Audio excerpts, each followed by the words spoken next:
باپ اور بیٹے اور روح القدس کے نام سے آمین۔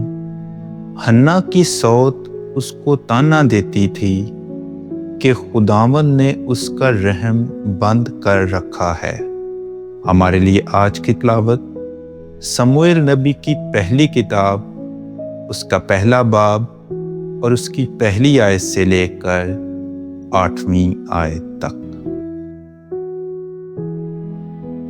کوہ افرائیم کے راما میں صوفیم میں سے ایک مرد تھا بنام الکانہ بن یروحام بن الہو بن توہو بن صوف افرائیمی، اور اس کی 2 بیویاں تھیں، ایک کا نام حنا اور دوسری کا نام فننا تھا۔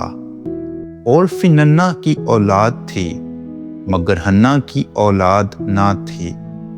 یہ مرد معین اوقات پر اپنے شہر سے شیلو میں رب الافواج کے آگے سجدہ کرنے اور قربانی گزرانے کو جایا کرتا تھا، اور وہاں پر عالی کے 2 بیٹے حفنی اور فینیہاس خداوند کے کاہن تھے۔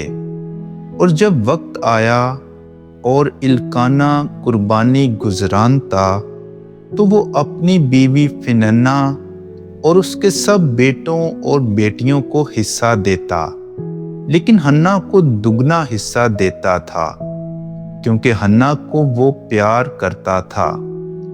گو خداوند نے اس کا رحم بند کر رکھا تھا اور اس کی صوت اسے چھیڑتی تھی تاکہ وہ یہ بات کہ خداوند نے اس کا رحم بند کر رکھا ہے برداشت نہ کرے، اور ایسا ہی وہ ہر وقت کرتی۔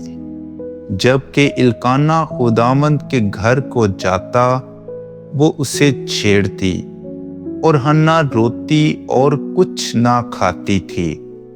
تو الکانہ اس کے شوہر نے اس سے کہا، اے حنا، تو کیوں روتی ہے اور تو کیوں نہیں کھاتی، اور تیرا دل کیوں آزردہ ہے؟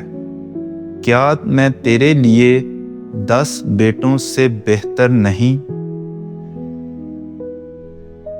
پاک کلام کے پڑھے اور سنے جانے پر خدا کی برکت ہو۔